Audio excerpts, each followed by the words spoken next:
اور القدس کے نام سے آمین۔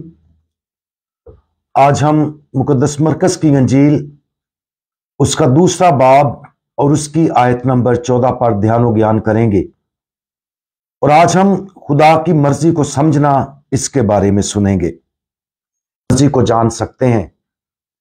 پہلا طریقہ سب سے واضح اور حتمی طریقہ ہے، یہ ایک ایسا وقت ہے جس میں خدا کے ایک خاص فضل کے نتیجے میں انسان کو شک سے بالا تر وضاحت کا تجربہ ہوتا ہے۔ اس تجربے کو بیان کرتے ہوئے سینٹ اگنیشیس نے اس تجربے کی مثال کے طور پر اوپر دیے گئے حوالے کا ذکر کیا۔ مقدس مرکز کی انجیل میں لاوی کی اس بلاہٹ کے بارے میں بہت کم کہا گیا ہے، جو متی کی انجیل میں بھی درج ہے۔ لاوی، جسے متی کے نام سے بھی جانا جاتا ہے، محصول کی چوکی پر ٹیکس جمع کرنے کے لیے بیٹھا تھا۔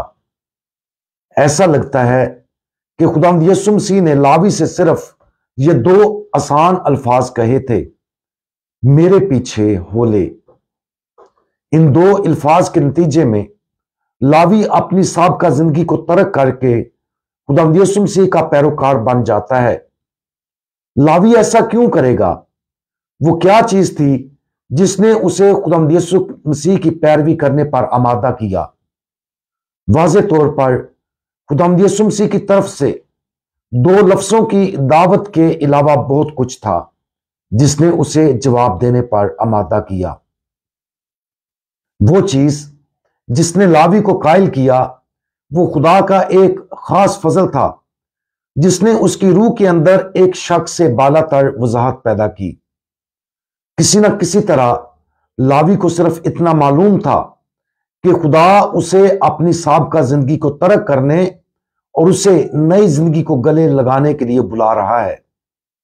اس کے بارے میں کوئی طویل بحث نہیں ہوئی، اس نے فائدہ اور نقصان کا نہ سوچا، اس کے بارے میں کوئی طویل سوچ نہیں تھی۔ لاوی صرف یہ جانتا تھا کہ خدا اسے بلا رہا ہے اور اس نے اس بلاوے کا جواب دیا۔ اگرچہ زندگی میں اس طرح کی وضاحت نایاب ہے، لیکن اس حقیقت سے آگاہ ہونا ضروری ہے کہ بعض اوقات خدا اس طرح کام کرتا ہے۔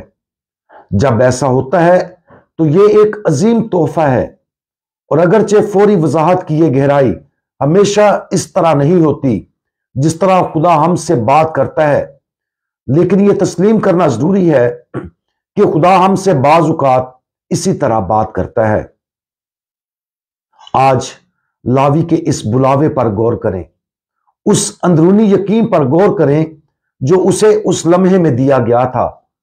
تصور کرنے کی کوشش کریں کہ اس نے کیا تجربہ کیا اور دوسرے لوگوں نے خداوند یسوع مسیح کی پیروی کرنے کے اس کے چناؤ کے بارے میں کیا سوچا ہوگا۔ ہم بھی اسی فضل کے لیے کھلے رہیں، اور اگر ہمیں کبھی ایسا لگتا ہے کہ خدا ہم سے اتنی وضاحت کے ساتھ بات کرتا ہے تو بغیر کسی ہچکچاہٹ کے جواب دینے کے لیے تیار رہیں۔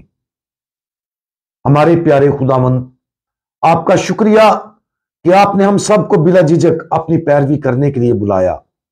آپ کے شاگرد ہونے کی خوشی کے لیے آپ کا شکریہ۔ ہمیں ہمیشہ اپنی زندگی کے لیے آپ کی مرضی جاننے کا فضل عطا فرمائیں، تاکہ ہم باقی ماندہ تمام چیزوں کو مکمل ترک کر کے بھروسے کے ساتھ آپ کا جواب دیں۔ خداوند یسوع مسیح، ہمارا بھروسہ آپ پر ہے، آمین۔